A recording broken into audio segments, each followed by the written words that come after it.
Livro A Alegria de Testemunhar. Como falar de Jesus de maneira eficaz, de Alejandro Bulhon.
Essa não é uma atividade de grupo a ser executada pela igreja.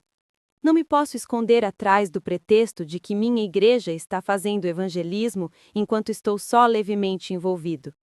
Testemunhar de Jesus é uma exigência pessoal. Se os membros da igreja não lançarem individualmente mão dessa obra, mostrarão assim não estar em viva conexão com Deus. Testemunhos para a Igreja, volume 5, página 462. E o que acontece com os membros da igreja que não têm uma conexão viva com Deus? A resposta é óbvia. Podem já estar espiritualmente mortos. Podem ser membros da igreja com elevado conceito, cumprindo as normas, ocupando cargos, participando de junta-panelas, cantando no coro, mas se não levam Jesus a outros, não há comunhão viva com ele. Isso é perturbador, porque todo verdadeiro discípulo nasce no reino de Deus como missionário. O Desejado de Todas as Nações, página 195. Qualquer cristão batizado que não esteja pessoalmente comprometido com a missão evangélica pode parecer discípulo, mas ainda não é. Sua experiência de conversão precisa ser amadurecida. Se esse aspecto da vida cristã é deixado de lado, a pessoa interrompe seu crescimento espiritual, tornando sua religião vazia e sem significado. 2. O cristão que não testemunha de Jesus nunca refletirá o seu caráter. O pior resultado do pecado nos seres humanos foi desfigurar neles o caráter de Deus. Hoje somos uma imitação grotesca do caráter divino. Tornamo-nos maus e egoístas e, por natureza, tendemos a buscar aquilo que nos prejudica. Aprendemos a fingir e a nos esconder por trás de disfarces. Podemos parecer espiritualmente aquecidos por fora, mas frios de alma. Somos um bolo que não foi virado. Oséias 7, 8. Assado de um lado e cru do outro. Jesus chamou essas pessoas de sepulcros caiados. Mateus 23, 27. Bonitos só por fora, mármore branco e flores, mas cheios de material em decomposição por dentro. Jesus, porém, veio reproduzir seu caráter em nossa vida, restaurar o que se havia deteriorado, levar-nos de volta à semelhança com o Pai. É por esse motivo que ele nos deu a missão. Deus poderia haver realizado seu desígnio de salvar pecadores sem o nosso auxílio, mas a fim de desenvolvermos caráter semelhante ao de Cristo, é-nos preciso partilhar de sua obra. O Desejado de Todas as Nações, página 142. Essa declaração é cristalina. Deus nos confiou a missão de partilhar as boas novas de Jesus por esta única razão, para que desenvolvamos um caráter semelhante ao de Cristo. 3. O cristão que não testemunha de Jesus nunca cresce espiritualmente. Não existe algo como uma saudável experiência cristã se não há crescimento. De todos os estágios da vida, o nascimento é o mais fácil. De que necessitamos a fim de nascer em Cristo? É simplesmente uma questão de crer. Você pode se encontrar no mais profundo poço de pecado, mas caso clame a Deus por misericórdia, Jesus irá estender-lhe seu braço poderoso e o receberá como filho. Nesse momento, você nasce na vida cristã, e isso é tudo. Mas para permanecer salvo, você precisa de algo mais do que simplesmente nascer. É necessário crescer no conhecimento e na graça de Deus. João diz: Amados, agora somos filhos de Deus, e ainda não se manifestou o que havemos de ser, mas sabemos que quando ele se manifestar, seremos semelhantes a ele, pois o veremos como ele é. Ainda não se manifestou o que havemos de ser, declara João. Nessa expressão está implícita a ideia de crescimento. Não é suficiente nascer no reino de Deus. Vida é crescimento. No dia em que cessa de crescer, você morre. O ideal máximo é refletir a semelhança do Criador. Sabemos que quando ele se manifestar, seremos semelhantes a ele. Ellen White ecoa este pensamento. O único meio de crescer em graça é achar-se interessado em fazer exatamente a obra que Cristo nos ordenou a fazer. Serviço Cristão, página 101. Está ficando claro? Algumas coisas ocorrem sem a nossa participação, mas se um cristão não se entrega à tarefa de levar pessoas a Cristo, ele não crescerá. A expressão, o único meio de crescer em graça, precisa ser enfatizada, é a chave. Levar outros a Jesus não é uma atribuição que posso encaixar no meu tempo livre, é imperativo.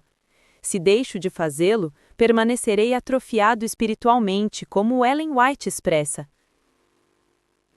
Muitos se estão aproximando do dia de Deus sem fazer coisa alguma, eximindo-se as responsabilidades e, em resultado, são anões religiosos. 4. O cristão que não testemunha de Jesus é um cristão fraco. Todo pai deseja ver seus filhos crescerem fortes e saudáveis. Deus também é um pai amoroso e quer que seus filhos sejam felizes, crescendo em força e vigor. Para esse propósito, providenciou uma rotina de fortalecimento. Deve ser feita na igreja uma obra bem organizada, para que seus membros saibam como comunicar a luz a outros e assim fortalecer a própria fé e aumentar o seu conhecimento. Ao repartirem o que receberam de Deus, serão firmados na fé. A igreja que trabalha é uma igreja viva. Note a progressão nesses pensamentos. Quando os cristãos repartem a luz do Evangelho com outros, fortalecem a própria fé e aumentam em conhecimento. Por que é assim?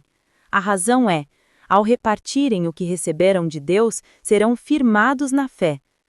Note as vantagens que vêm ao levar uma pessoa aos pés de Jesus. Você aumentará seu conhecimento. Toda vez que repetir verdades aos outros, você as estará reafirmando para si mesmo, e as perguntas feitas por aqueles com quem você estuda irão levá-lo a estudar e cavar ainda mais fundo. Mas os benefícios não terminam aqui. Verdadeiramente, sua fé crescerá mais forte e você se tornará firmemente alicerçado na verdade. O que ocorre se você não partilha sua fé? Há perigo para os que fazem pouco ou nada para Cristo. A graça de Deus não habitará por muito tempo na alma daqueles que, tendo grandes privilégios e oportunidades, permanecem silenciosos. Você está começando a ver por que algumas pessoas iniciam sua experiência cristã com ardente vibração, mas dentro de pouco tempo retornam à vida anterior? Não ocorreu nenhuma mudança a longo prazo na sua vida. A graça de Cristo não é recebida como poder que transforma e conduz à ação. Por outro lado, o cristão que testemunha aprofunda-se na experiência da graça. Quem com amor a Deus e ao próximo se esforça por ajudar outros é que se torna firme, forte e estável na verdade. 5. A pessoa que não testemunha de Jesus é vulnerável à apostasia ou heresia. É triste ver um cristão morrer nos primeiros anos de sua experiência espiritual, e igualmente triste é ver um membro que, após anos na igreja, é soprado para longe como folha seca por um movimento dissidente. A questão da apostasia é algo que preocupa os líderes denominacionais. Durante meus 40 anos de ministério, participei de muitas comissões convocadas com o propósito de resolver o problema da apostasia. Em muitas dessas reuniões, ouvi discursos emocionados argumentando que os novos cristãos abandonam a igreja devido à falta de preparo. Essa, porém, não é a razão. Em 1998, realizou-se um estudo na divisão sul-americana. Visitamos 328 indivíduos que haviam abandonado a igreja em 63 localidades diferentes e fizemos a eles esta pergunta: por que você deixou a igreja? As respostas foram surpreendentes. Discordo das doutrinas, 1,30%. Passei a fazer parte de movimentos dissidentes, 3,90%. Não consegui viver à altura dos princípios, 18,86%. Não tinha amigos na congregação, 76,62%. Os líderes da igreja não visitaram a minha casa, 64,64%. Não fui tratado bem, 54,54%. Estava decepcionado com as divisões internas, 54,54%. Não me senti valorizado na igreja, 54,54%. E não recebi ajuda para os meus problemas, 54,54%. Você pode ver que basicamente a razão não se devia à falta de conhecimento bíblico. O conhecimento é bom, mas não é ele que conserva um cristão fiel. O problema básico é a falta de amizades na igreja. Novos cristãos são acrescentados à igreja, mas não são incluídos nos pequenos círculos de amizade que existem dentro da congregação. Os novos crentes deixaram seus antigos amigos, mas não puderam fazer novas amizades dentro da igreja. Depois de algum tempo, desanimam e saem. Você pode perguntar o que isso tem a ver com testemunhar de Jesus e levar pessoas aos pés dele. Tem muito a ver. Note a seguinte declaração de Ellen White: os cristãos cujo zelo, fervor e amor crescem constantemente não apostatam nunca. São aqueles que não estão empenhados nessa obra altruísta os que se acham numa condição enferma e chegam a esgotar-se com lutas, dúvidas, murmurações, pecados e arrependimentos, até perderem toda a consciência do que seja a verdadeira religião. A escritora inspirada apresenta a obra de testemunhar de Jesus como o segredo para não abandonar as fileiras do exército do Senhor. Aqueles que fizerem o esforço de partilhar sua fé nunca apostatarão, diz ela. Porém, há mais. Ellen White continua dizendo que os cristãos que vivem uma vida inativa, que não se envolvem na tarefa de levar outros a Jesus, têm problemas que não vão além do desânimo.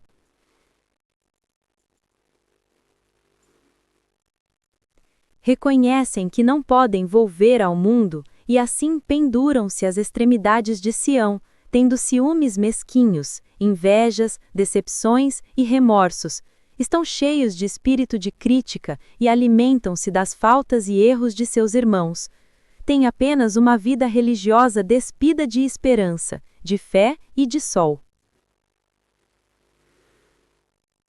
Você já viu esse tipo de coisa?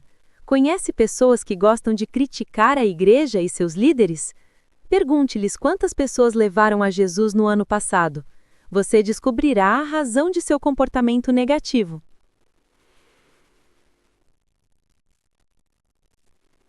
Frequentemente, entramos em contato com membros sinceros que estão muito preocupados em manter a devida aparência. O problema é que, se todos os seus esforços estão canalizados nessa direção e eles se esquecem de que testemunhar é a chave para a vida cristã, correm um terrível risco.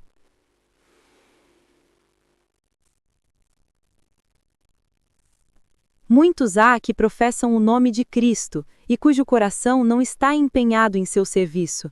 Colocaram-se simplesmente numa profissão de piedade e, por esse mesmo ato, aumentaram o tamanho de sua condenação e tornaram-se mais enganosos e mais bem-sucedidos agentes de Satanás para a ruína das almas.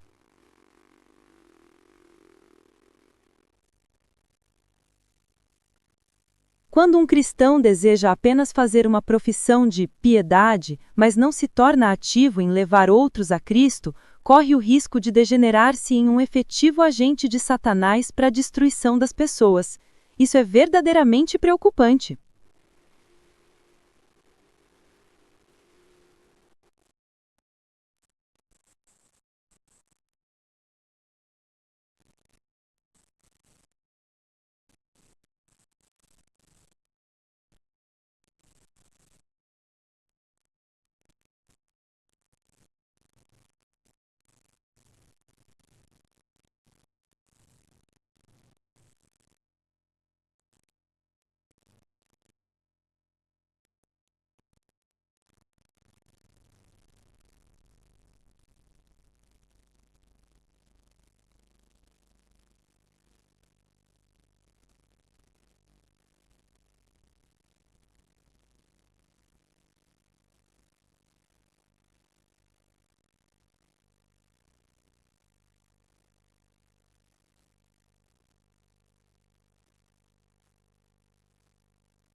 O cristão que não testemunha de Jesus não está se preparando para a vinda do Rei dos Reis.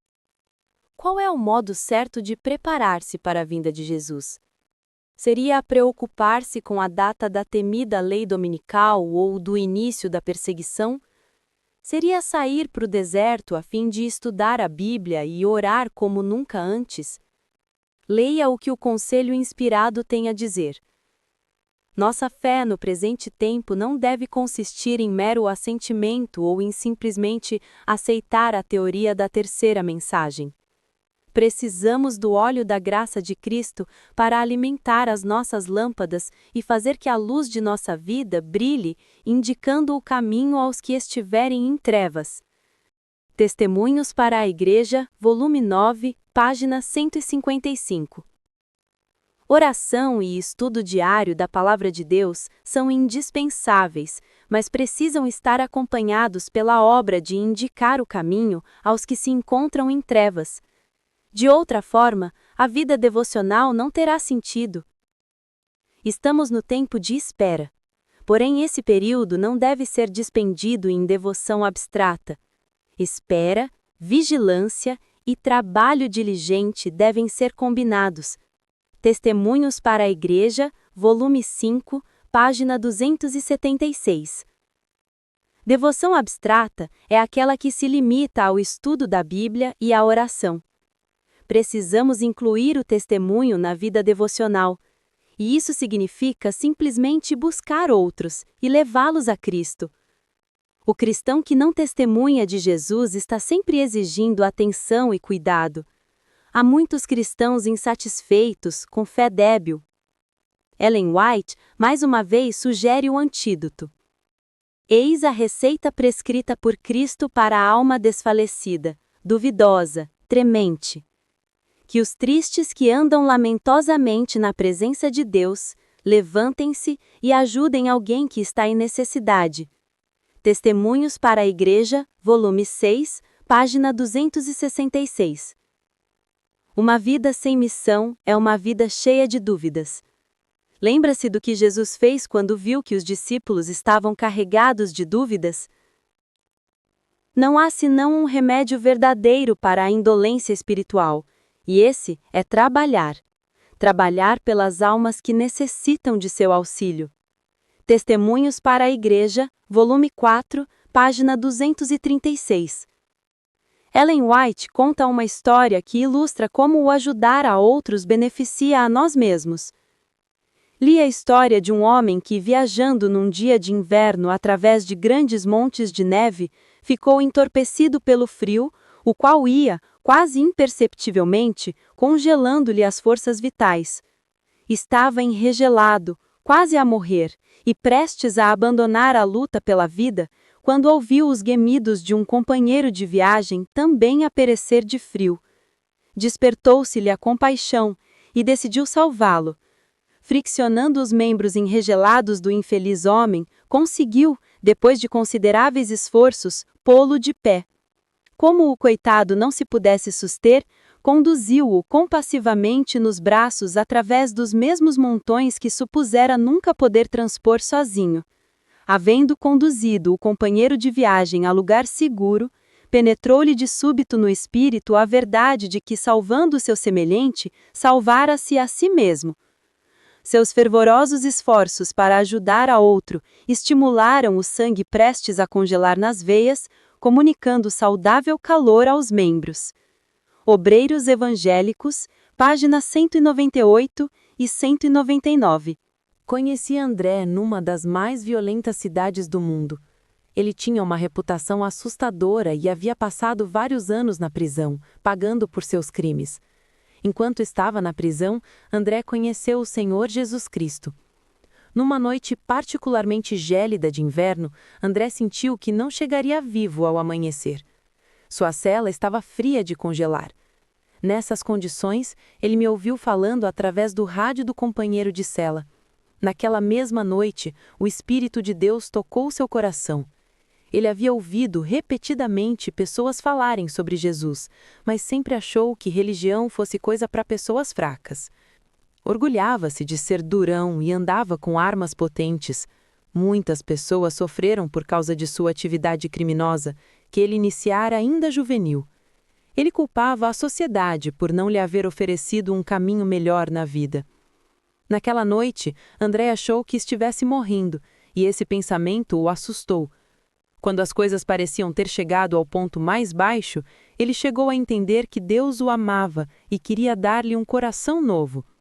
De imediato, suplicou para que Deus fizesse por ele exatamente isto, desse-lhe uma segunda oportunidade. Então, perdeu a consciência. Na manhã seguinte, André viu a luz do sol entrando por uma janela. Percebeu que se encontrava na enfermaria da prisão. Eu estava vivo, contou-me ele, incapaz de esconder sua emoção. Eu não havia morrido durante a noite. Deus realmente estava me dando uma segunda chance. Uns 30 anos passaram desde aquela noite memorável numa gelada cela de prisão. André, hoje, é um testemunho vivo do transformador poder de Cristo. Está livre e fazendo um trabalho extraordinário com uma organização dedicada a reabilitar delinquentes juvenis. Na última vez em que nossos caminhos se cruzaram, ele me apresentou um grande grupo de pessoas que havia levado aos pés do Salvador. Como poderia eu ficar quieto depois de tudo o que o Senhor Jesus fez por mim? Foi essa a sua sorridente resposta quando lhe perguntei se ele não ficava cansado de testemunhar de Jesus. Enquanto André se afastava, encaminhando-se para o auditório, fiquei ali observando-o em silêncio. Ele havia descoberto o segredo do crescimento em Cristo. Ele faz parte da igreja gloriosa que Jesus vai encontrar por ocasião do seu retorno.